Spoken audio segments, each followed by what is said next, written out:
Na targach tego rozmiaru i rangi, co ISE w Amsterdamie, nie może również zabraknąć małych ciekawostek, jak chociażby widoczny za mną głośnik hiperkierunkowy o horyzontalnej dyspersji wynoszącej jedynie 2 stopnie i sprawiającej bardzo ciekawe, lekko niepokojące wrażenie, kiedy przechodzi się obok niego. Głośnik ten jest autorstwa firmy RSF, która specjalizuje się w wytwarzaniu systemów wycieczkowych oraz specjalistycznego nagłośnienia do chociażby muzeów czy innych obiektów kulturalnych. Oczywiście na tegorocznych targach firma ta przedstawia szereg nowości, o których już za moment opowie Wam przedstawiciel firmy. I will start by putting it on, and as you can see, look at the headsets. They do not touch the ears. So this is the first unique feature of that audio guide. It is completely hygienic, so it doesn't touch the ears. In addition, the unit does not have any contacts. Everything is done wirelessly. Even the charging of batteries, we have a charger. You just place it on the charger and you charge it. It has already an autonomy of 1 week, meaning you can use it for a complete week without, having to recharge the units. Now, when I say it is a multimedia device, let's start with the interactivity with external interactive kiosks or videos. I have an example in front of me. Here I stop. You can see here I have many choices of different videos. Let's say I start with playing one video, Dali, and as you can see, the audio guide played in synchronization with the video I launched. If I stop, and let's say I change to Body World, it's another exhibition. You can see also, once it plays, I also synchronize to the same video.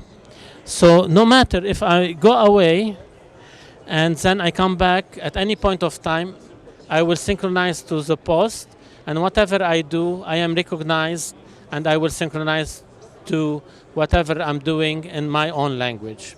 Other features of the unit, it is very robust, and for example, we use Kevlar cables for the headsets, which are very solid. Also, it integrates a tour guide system. That means if people are wearing it, not only this is an audio guide, but it is also a tour guide system.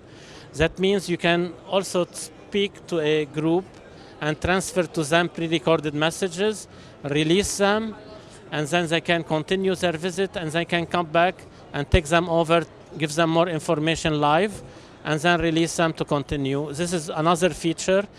The tour guide system is digital tour guide system. You can have up to 60 groups together in one area. This is important for large museums without interference. I want also to talk about the feature which is the point and click. In addition of being able to trigger automatically depending on the location, it can also trigger by point and click. The point and click. So this is point and click, point and click. You can see point and click. So let me show you an example.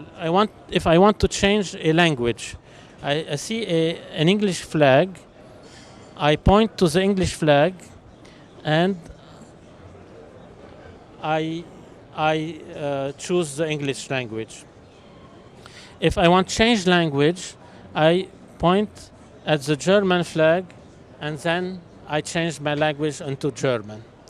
But this is also true for all you can imagine a complete visit where you are pointing at targets and getting the right messages throughout your visit. What's the advantage? The advantage, first, is it is entertaining, so you don't need to put a number. You point at things, it's more entertaining. Also, it's very easy to install because let's look at the box that is behind. The box that is behind is a small box. that runs also on batteries, so you don't need to connect to electricity. And the battery autonomy of this box is 10 years. So for 10 years you install and you don't have to worry at all about your installation. After 10 years, you open few screws, you change 2 AA batteries, and you are good for another 10 years. It is also true that with this technology, you can also synchronize to interactive kiosks. And here we have prepared an application over there to showing how you interact with an interactive kiosk. Basically, it's an example where at the first kiosk, you choose a language and you choose a version. Let's say this application, an example application we are making about the Waterloo Battle of Napoleon. And we say at the first kiosk that this battle was won by many armies, the British, the Prussians, the Dutch, or in reality nobody won, you know? And we need to analyze this, and we ask the visitor to choose which version you want to explore. Do you want to see the version where it says that the British have won, the Prussians have won, or the Dutch, or in reality nobody won? And according to whatever you chose, you have a different visit experience. So from that point on every kiosk, if you are a German speaker, the kiosk will show you in German and will show you the version that you chose to explore.